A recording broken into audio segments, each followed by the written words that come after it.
everyone, this is Sita Yadav and you are on Gate Chemical Planet, a planet of knowledge and information. I welcome back all of you on Gate Chemical Planet.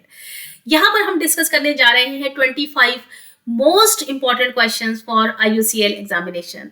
Top 25 questions for upcoming IUCL examination. The most expected 25 questions for upcoming IUCL examination. यदि अभी तक आप लोगों ने gate chemical planet को subscribe नहीं किया है तो चैनल को प्लीज सब्सक्राइब करें, बेल आइकॉन को प्रेस करें और अपने फ्रेंड्स में वीडियो को शेयर करें. और इस वीडियो पे कम से कम 200 लाइक आने चाहिए.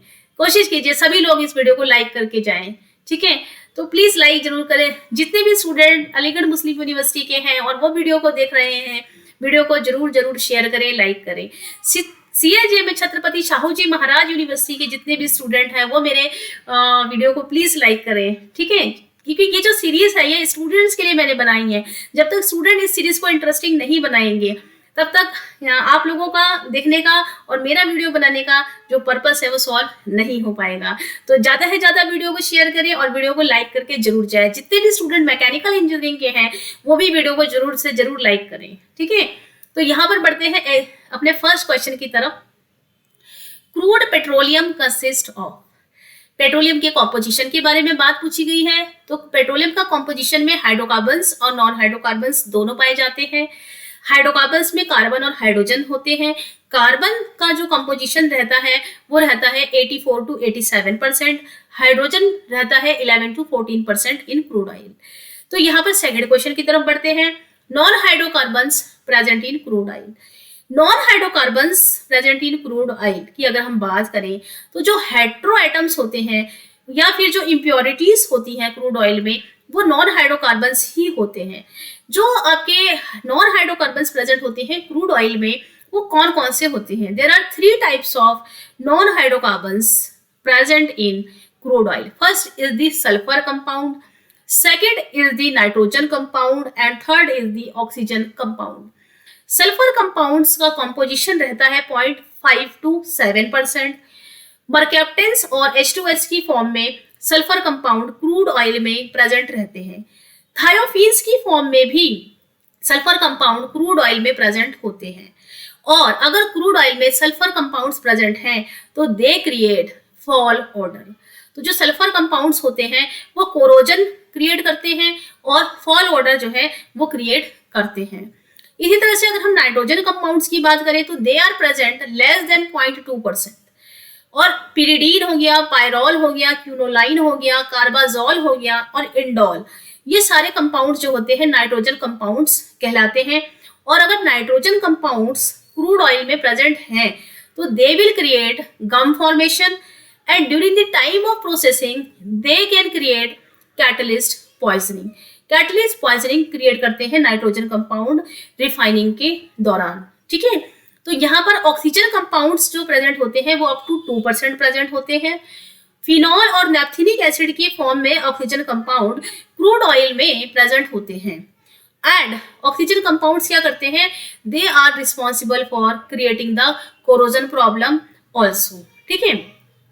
तो प्रोसेसिंग के दौरान ये प्रॉब्लम्स ना क्रिएट करें इसीलिए इन सभी इम्प्योरिटीज को, नॉन हाइड्रोकार्बन्स को रिफाइनिंग करने से पहले ही क्रूड ऑयल में से रिमूव करना बहुत जरूरी होता है, ठीक है.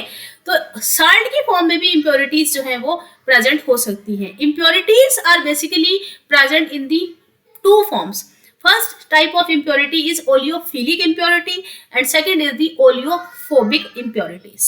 तो जो salts होते हैं वो कौन कौन से salts होते हैं यहाँ पर मैं आपको बता देती हूँ कि कैल्शियम और मैग्नीशियम के salts जो है वो क्रूड ऑयल में प्रेजेंट होते हैं. NaCl और MgCl2 की फॉर्म में जो साल्ट के क्लोराइड्स हैं वो प्रेजेंट होते हैं क्रूड ऑयल में. इसीलिए साल्ट का रिमूवल भी रिफाइनिंग से पहले किया जाता है. और डिसॉल्टिंग में एक प्रोसेस होता है, इलेक्ट्रिकल डिसॉल्टिंग प्रोसेस, जिसमें इन सारे सॉल्ट्स को रिमूव किया जाता है, ठीक है. तो अब हम बढ़ते हैं नेक्स्ट थर्ड क्वेश्चन की तरफ. Carbon hydrogen ratio of associated natural gas is about. तो कह रहे हैं जो एसोसिएटेड नेचुरल गैस होती है उसमें कार्बन हाइड्रोजन रेशियो कितना होता है. तो जो नेचुरल गैस होती है वो एसोसिएटेड नेचुरल गैस होती है और नॉन एसोसिएटेड नेचुरल गैस होती है, ठीक है। तो एसोसिएटेड नेचुरल गैस में जो कार्बन हाइड्रोजन रेशियो होता है वो होता है 3:4। ठीक है, आप इस क्वेश्चन के आंसर को देख सकते हैं। ध्यान से अपने सारे ही आंसर को देखिए और कमेंट बॉक्स में कमेंट करके बताइए। पेपर आपका ही है, आप लोगों के लिए एग्जाम होने वाला है। जितना ज्यादा आप सीरीज देख के जाएंगे आपको बेनिफिट हो सकता है। ना देख के जाने से अच्छा है कि आप वीडियो को देख कर ही चले जाएं। ठीक है, तो क्वेश्चन नंबर 4 की तरफ बढ़ते हैं। Hydrocarbon series almost absent in crude oil और crude petroleum.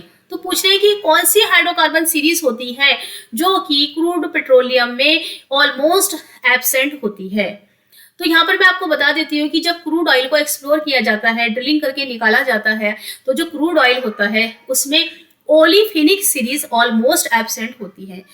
Olefins are inherently not present in crude oil, but जब हम क्रूड ऑयल की प्रोसेसिंग करते हैं तो प्रोसेसिंग के दौरान ओलिफिन्स जो होते हैं वो जनरेट हो जाते हैं। जैसे फॉर एग्जांपल जब सेकेंडरी कन्वर्जन करते हैं तो सेकेंडरी कन्वर्जन के दौरान क्या होता है कि जो आपके ओलिफिन्स होते हैं वो जनरेट हो जाते हैं। और जो ओलिफिन्स होते हैं बेसिकली वो गम फॉर्मेशन के लिए रिस्पॉन्सिबल होते हैं। तो ओलिफिन्स की प्रेजेंस जो होती है वो प्रोडक्ट में हार्मफुल मानी जाती है। ठीक है, तो ओलिफिन्स जो होती हैं वो इसका सही आंसर होगा। They are almost absent in crude oil inherently but they generate during the time of refining. ठीक है, तो यहाँ पर हम बढ़ते हैं नेक्स्ट क्वेश्चन की तरफ। Aromatics are desirable in kerosene और गैसोलीन। तो जो आपसे पूछा गया है क्वेश्चन वो ये कह रहे हैं कि जो एरोमेटिक्स होते हैं वो किसमें प्रेजेंट होने चाहिए, जरूरी प्रेजेंट होने चाहिए। डिजायरेबल मतलब होने ही चाहिए। तो कह रहे हैं कि केरोसिन में प्रेजेंट होने चाहिए या गैसोलीन में प्रेजेंट होने चाहिए। तो एरोमेटिक्स जो है वो गैसोलीन में डिजायरेबल माने जाते हैं। क्यों माने जाते हैं इसका मैं आपको बता देती हूँ कि अगर जो गैसोलीन है उसका ऑक्टेन नंबर जितना ज्यादा होता है तो ऑक्टेन नंबर जितना ज्यादा होगा वो गैसोलीन की क्वालिटी उतनी अच्छी होती है। तो एरोमेटिक्स अगर प्रेजेंट होंगे तो they can improve the octane number. So to improve the octane number, aromatics are desirable in gasoline. तो यहाँ पे सीटेन नंबर नहीं होगा, वो बाय मिस्टेक हो गया है रिटर्न, वो होगा octane number two improve octane number. ठीक है, तो यहाँ पे हम बढ़ते हैं नेक्स्ट क्वेश्चन की तरफ। Flash point below 50 degree are determined by which operators. तो कह रहे हैं कि अगर फ्लैश पॉइंट 50 डिग्री सेल्सियस से कम होता है तो हम उस फ्लैश पॉइंट को कैसे डिटरमाइन कर सकते हैं, कौन से ऑपरेटर से डिटरमाइन करते हैं। तो अगर आपका जो फ्लैश पॉइंट है 50 डिग्री से कम होता है तो एबेल ऑपरेटर से डिटरमाइन किया जाता है। और अगर आपका फ्लैश पॉइंट 50 डिग्री से ज्यादा होता है तो फिर पेंस्की मार्टिन ऑपरेटर्स यूज किया जाता है फ्लैश पॉइंट को डिटरमाइन करने के लिए। तो यहाँ पर एबेल ऑपरेटर इसका करेक्ट आंसर होगा। Corrosion in CDU overhead system is caused by. तो कह रहे कोरोजन किसकी वजह से होता है। तो मैंने अभी आपको बताया था कि जो सल्फर कंपाउंड्स होते हैं वो कोरोजन के लिए रिस्पॉन्सिबल होते हैं। तो presence of sulphur compound in crude oil are create the corrosion during the time of processing. ठीक है, तो यहाँ पे होगा sulphur compounds. The compound added in LPG to impart a distinct colour.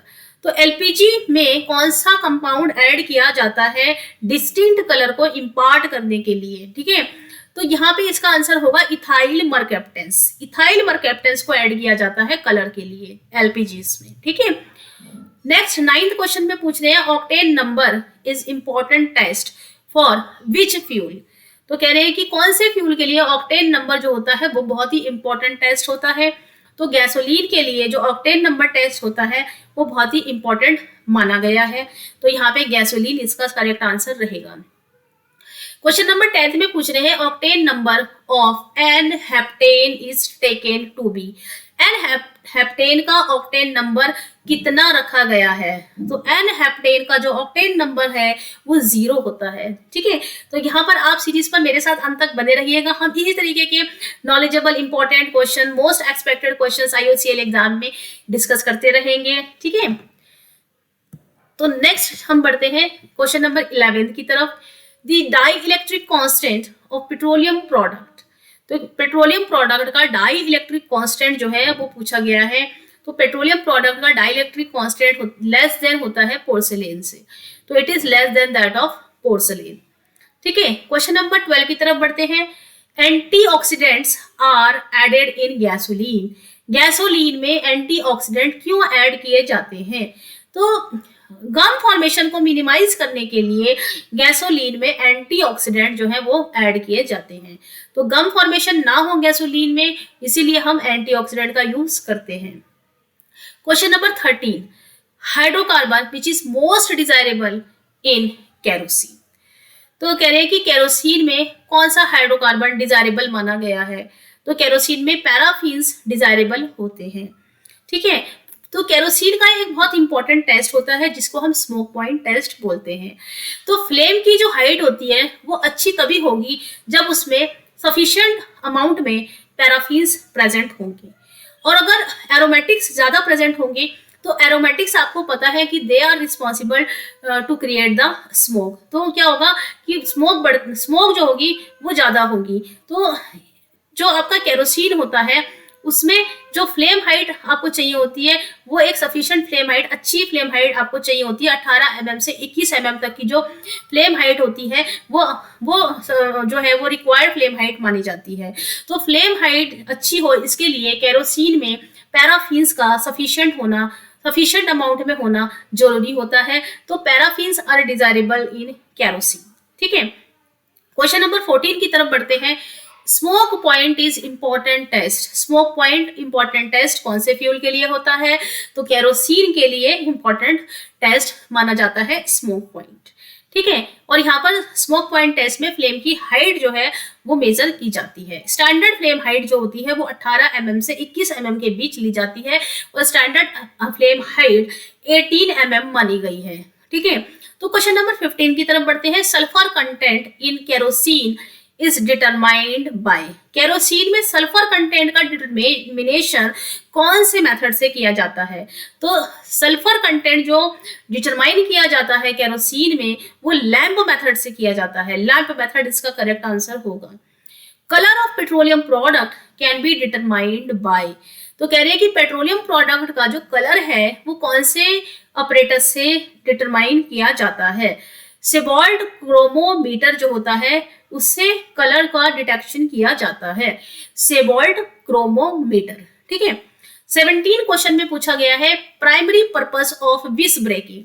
विस ब्रेकिंग एक माइल्ड थर्मल क्रैकिंग प्रोसेस होता है।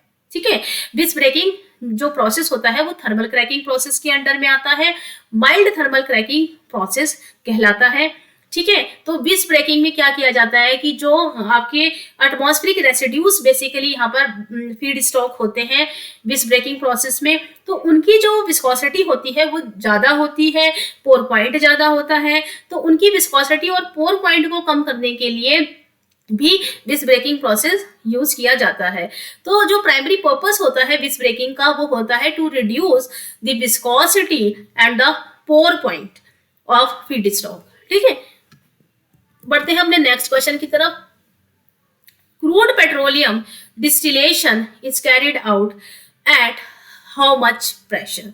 कह रहे हैं कि जो पेट्रोलियम डिस्टिलेशन किया जाता है जिसको हम क्रूड पेट्रोलियम डिस्टिलेशन कहते हैं, फ्रैक्शनल डिस्टिलेशन भी कहते हैं, वो कितने प्रेशर पर किया जाता है?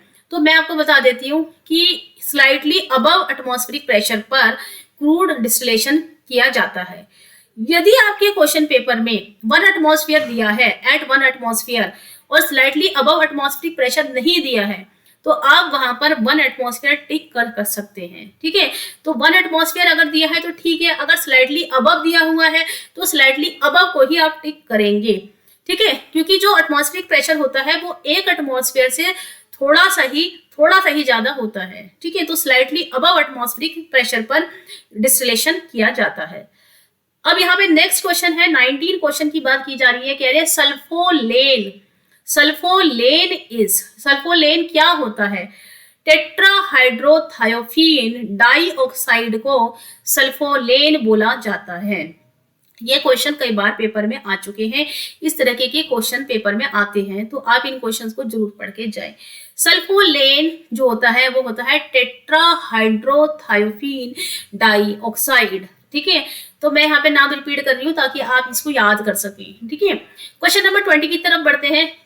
Gasohol, gasohol GASOHOL, gasohol is a mixture of petrol and what. तो कह रहे हैं कि जो गैसोहोल होता है वो पेट्रोल और इथाइल अल्कोहल का मिक्सचर होता है।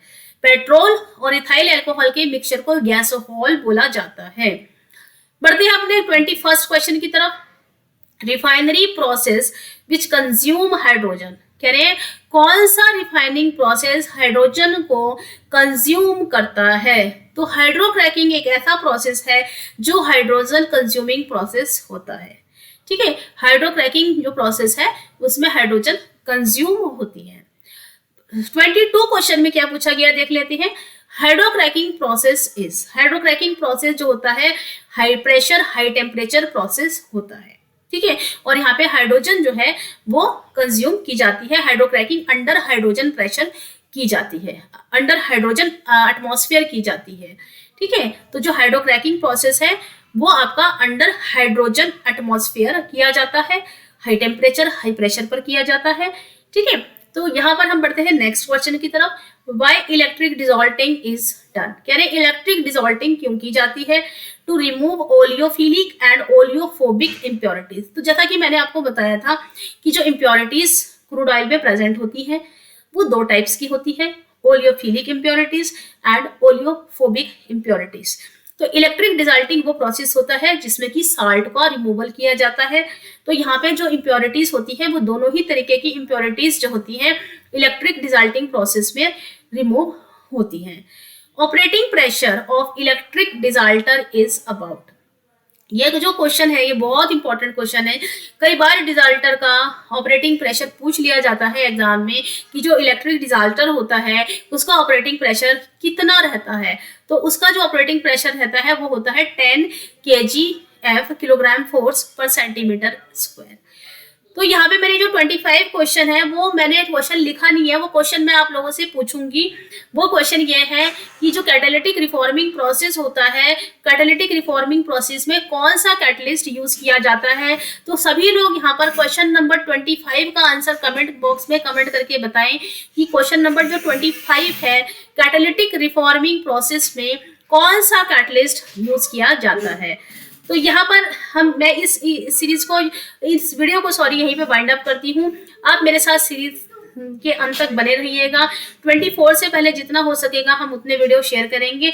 इसका पार्ट 2 का वीडियो आएगा तो आप लोग वेट कीजिए पार्ट 2 का वीडियो देखने के लिए। पार्ट 1 का जो ये वीडियो हमने अभी डिस्कस किया है इसके सारे आंसर कमेंट बॉक्स में आप लोग जरूर कमेंट करके बताएं और ज्यादा से ज्यादा सीरीज को शेयर और लाइक करें। Thank you so much, have a nice day.